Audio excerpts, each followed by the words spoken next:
3, 2, 1. Studio Classroom is Please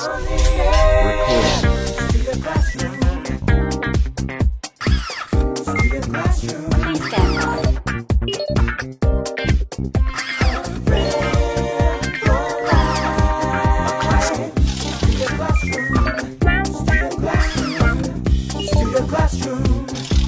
Studio Classroom is on the air.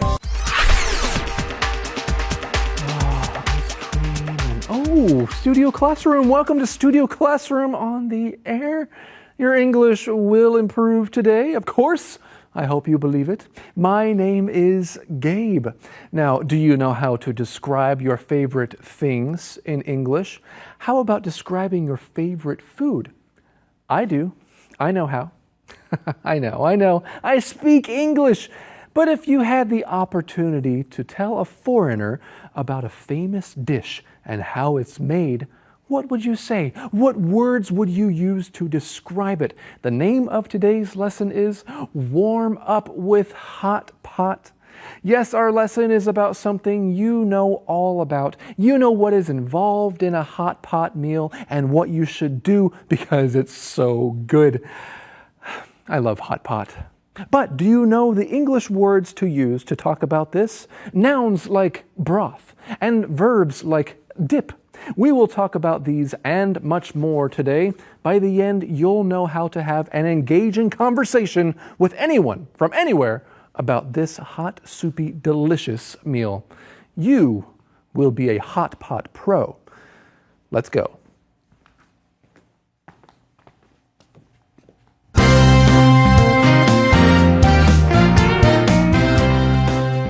Warm up with hot pot. A delicious meal in a pot. The temperature is dropping, and the winter sun is setting earlier than before. For a lot of people in Asia, it's time for hot pot. This way of cooking food dates back over 1,000 years in China. The idea originally came from Mongolia. Hot pot is made by boiling a pot of broth on a hot plate or gas burner. Then you add different ingredients into the pot: meat, seafood, vegetables, tofu, etc. As each item cooks, you can take it out and dip it into your choice of sauce.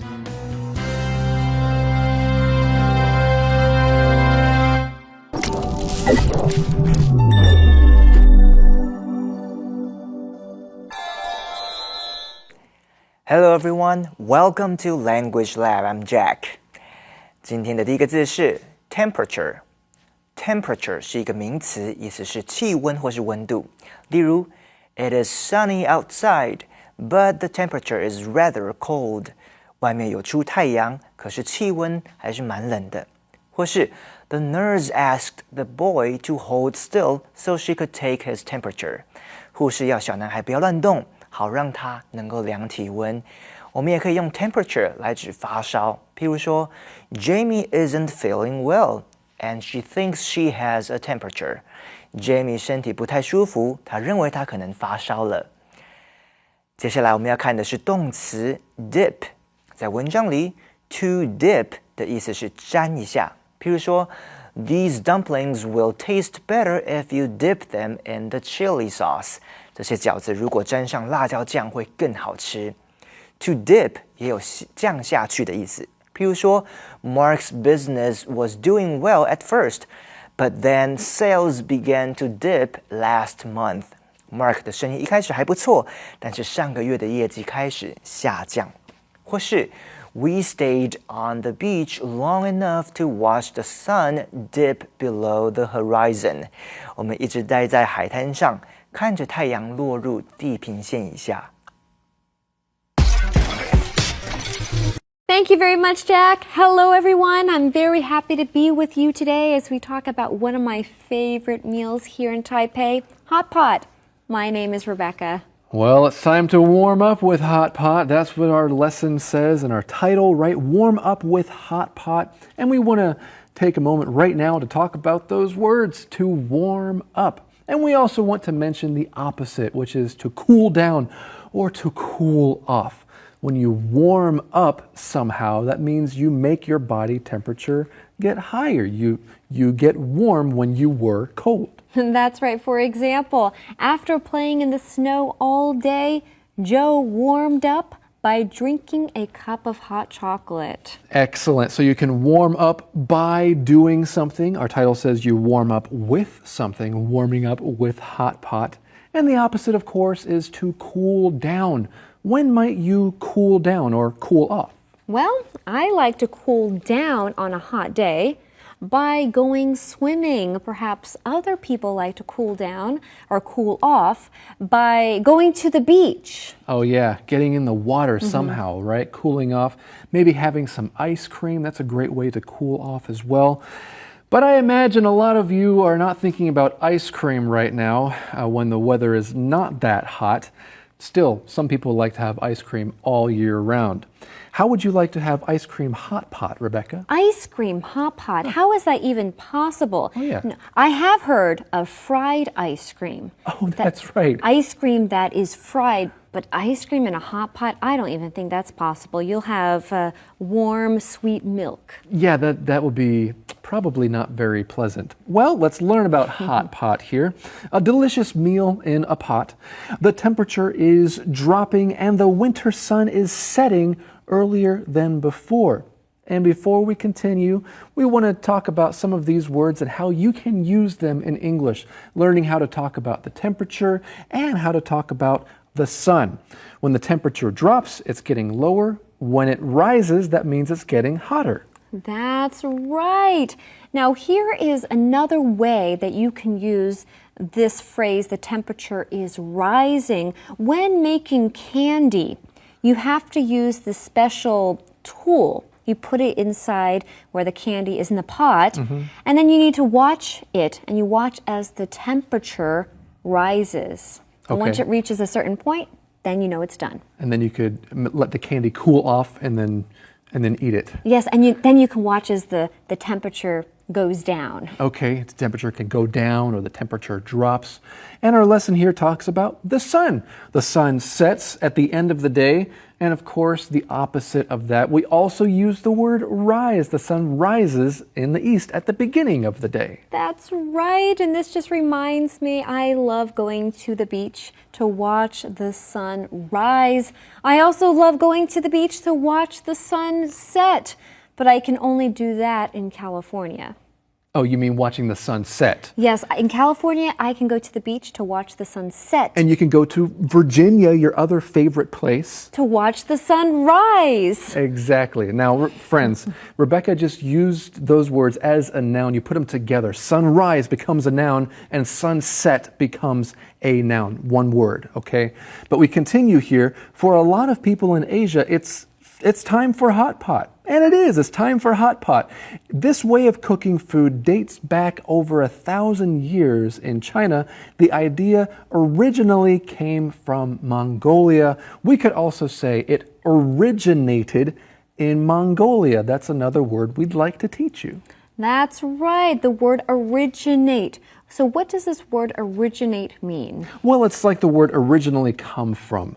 So it means it began somewhere, it started somewhere, or you can talk about how it started. It originated. That's right. For example, some say that music originated in Africa. All right. Well, people love music all over the world. Where did different kinds of music originate? That's a good question. Where did your favorite style of music originate? Where did it come from? But we're learning about hot pot here. Hot pot is made by boiling a pot of broth, which is the soup that the hot pot is in, on a hot plate or gas burner. There are different kinds of hot pot ways to make hot pot. This is an example of a gas burner, maybe at someone's house. Oh yes, I have that at my house, a gas burner. Well, we read, then you add different ingredients into the pot. Meat, seafood, vegetables, tofu, etc. As each item cooks, you can take it out and dip it into your choice of sauce. And in my opinion, the sauce is what makes the hot pot ever so delicious. Oh, it's true. Well, Rebecca, we're learning about hot pot. Have you ever heard the phrase out of the frying pan and into the pot? Out of the frying pan and into the... Yes, I have, and we have to learn about that phrase right now in the Info Cloud.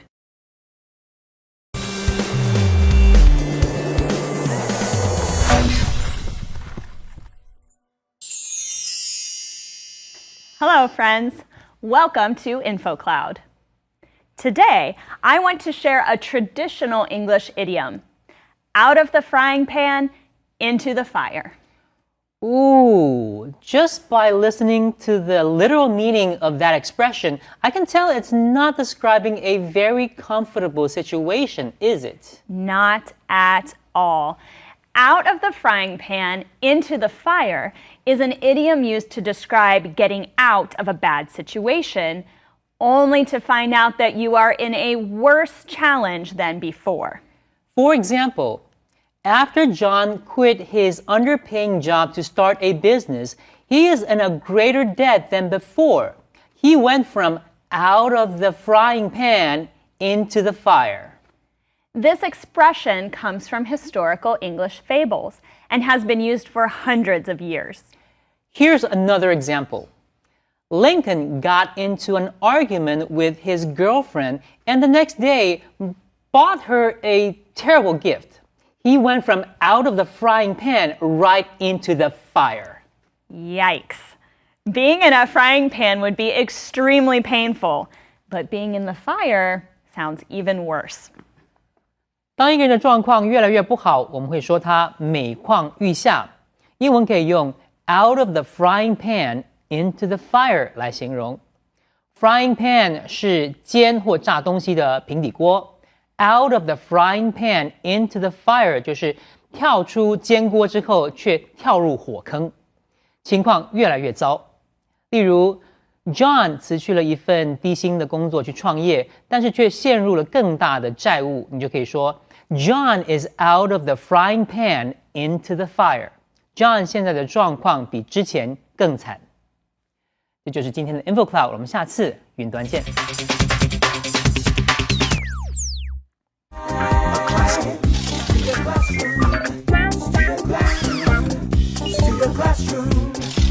Studio Classroom is on the air. Welcome back to Studio Classroom. Okay, are you ready for a little quiz? Which word that we discussed earlier refers to where something began? If it started somewhere, another word we would use is the word originate. That's right. And here's another little quiz. Where did the idea of hot pot originate? If you said Mongolia, well, you're correct, of course. You have been paying attention. Let's continue paying attention as we get into the second reading for today.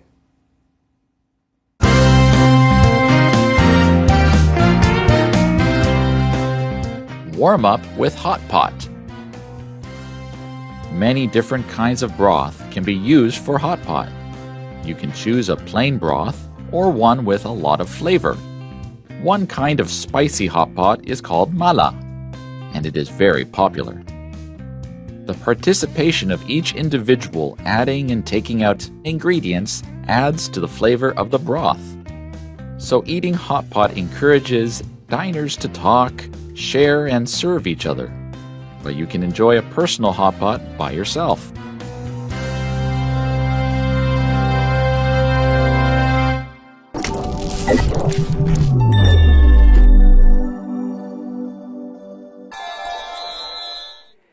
OK， 我们下一个要看的字是形容词 spicy。在文章里 ，spicy 的意思是辣。譬如说 ，Elva uses a lot of chilies in her cooking because she likes spicy food. Elva 煮饭时会用很多辣椒，因为她喜欢吃辣。但是 spicy 也有重口味或是辛香料很多的意思。譬如说 ，Janet doesn't want to eat anything spicy. She'll probably just order a salad.Janet 不想吃口味重的东西，她大概只会点一盘沙拉吧。或是 Catherine is baking an apple pie, and her kitchen smells nice and spicy. Catherine 在烤苹果派，她的厨房有满满的辛香料的味道。最后我们要看的字是名词 flavor。flavor 在文章里是指食物的风味或味道，譬如 Carol didn't really like the flavor of the soup. Carol 没有很喜欢那道汤的味道。Flavor 也有口味的意思，譬如说 Sammy is at the ice cream store and having a hard time choosing a flavor. Sammy 在冰淇淋店里难以决定要选哪一个冰淇淋口味。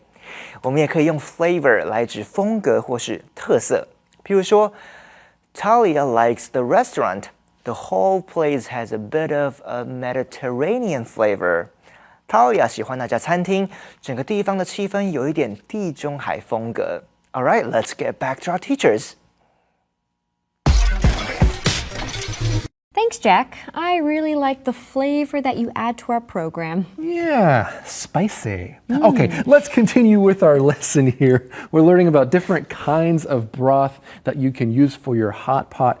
Many different kinds of broth can be used for hot pot. You can choose a plain broth or one with a lot of flavor. There's that word. And just so you know, that word flavor is a noun here at the end of this sentence. It's a non-countable noun. That's why you don't see an S on the end of that word.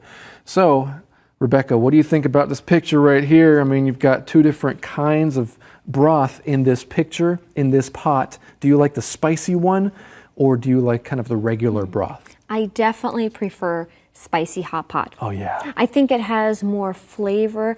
I'm actually the type of person that enjoys food with a lot of flavor. It's very flavorful. Yes, it's very flavorful. So of those two options, I would go with the spicy one. All right. Well, what about you, friends? We're reading about this in the next sentence. One kind of spicy hot pot is called mala, and it is very popular. I have to say, I enjoy it a lot too. You know, when I first started eating hot pot many years ago, there were some things I did not like to eat. But I think I've gotten used to eating almost everything there is to offer at a hot pot restaurant. Oh, interesting. Yeah. Well, I actually really enjoy mala, hot pot as well, except there's something I don't enjoy that's usually found in mala. Oh, yeah? And that is, what is it, the pig's blood? Oh, it's duck blood. Duck blood. Yasha. That's one thing I have not yet grown to like, but you like it? Pick me, yes. Okay, that's the one thing that I didn't used to, but wow, I have grown to like it. It's got an interesting texture. Yeah, and I think it is pretty delicious. But what about you, friends? Some things you didn't used to like, but you've grown to like. Maybe there are some of those things that you can talk about in English. That's right. Well, there is a phrase that we would like to take a look at that does not appear in this lesson, but we think you should know, and that is a hot spot or a hot place. What exactly is this referring to? Does that mean it's really hot at this place? Well, no, the reason I wanted to talk about the word hot and introduce the word hot in our lesson was because at the end of this sentence it says mala is very popular. So a hot spot is a very popular place for travelers to go to.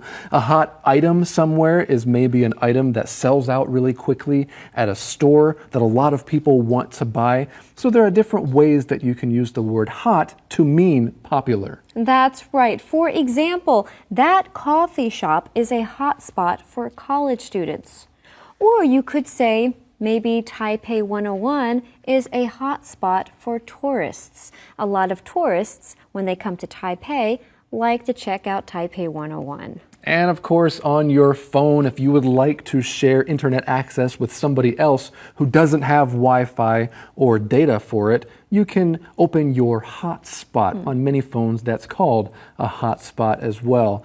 Slightly different meaning, but you get the idea. In our lesson, we're talking about a very hot meal, very popular and spicy, and that is hot pot. The participation of each individual adding and taking out ingredients adds to the flavor of the broth. So eating hot pot encourages diners to talk, share, and serve each other. Now, when I first read that sentence about each individual adding and taking out ingredients, doing that maybe with one pair of chopsticks, everybody's got their own chopsticks, and they keep on putting it back inside of the broth, I thought of the phrase, double dipping. Earlier, you learned the word dip, the verb to dip something into a sauce.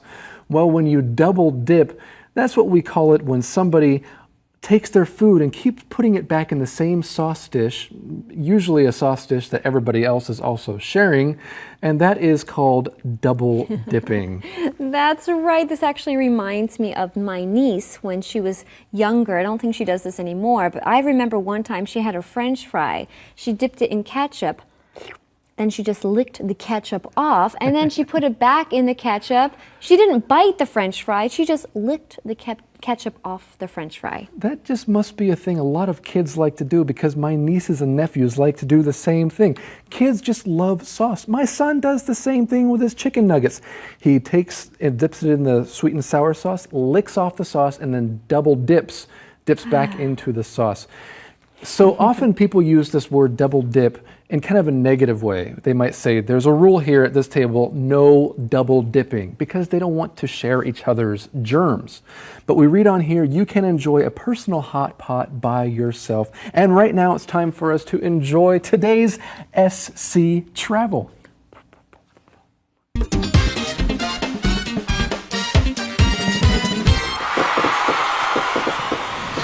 Hey everybody, I'm your host Dave. And you know, in our desire to get out and see the world, sometimes we forget the treasures to be enjoyed right here at home. So, for today's SC Travel, let's have a staycation. That is a holiday you spend in or near your home city instead of traveling abroad. You may recognize this angle of the 101 if you've been to Elephant Mountain. It's not a difficult hike, and obviously it yields some great views. Speaking of, if you haven't been up to the Taipei 101 Observatory, why not finally check it out? You'd be amazed at the view and at the ridiculously overpriced crystal geodes on sale up there. Well, if it's going to be good weather, why not plan a picnic? The Da'an Forest Park downtown offers several grassy locations and great paths for a leisurely walk. For a lake view, and if you like ducks, check out the Dahu Park. It makes a great spot to relax. And speaking of water, one of the best ways to get through the city of Taipei is by biking along the several rivers that flow through the city in the Riverside Park. Grab a U-bike and ride down to Danshui or to the Fisherman's Wharf for a nice evening out. Now, if it's cold outside, I know what you need. The Beitou Hot Springs. But if you have time for a little adventure, get outside of Taipei and try surfing on one of the beaches in Yilan. Or maybe you prefer a mountain view of the sea. Go down to Jiufan. It's certainly lovely. But if you prefer to avoid the crowds, hike up to the peak of Teapot Mountain for a well-deserved view of both mountain and sea. As you know, there's so much more I could say, but I hope that was enough to excite your imagination. See you next time. Why pay a lot of money to travel somewhere far when I can just have a staycation? That was a great SC Travel. Well, friends, here's my question for you. Do you prefer to have your own personal hot pot or a shared one, a communal hot pot experience with other people? Talk about that in English, and we have more to learn about how people do hot pot in different places around the world next time, right here on Studio Classroom. See you then. A good friend lasts a lifetime. I am so proud to have you in my life. A good friend lasts a lifetime.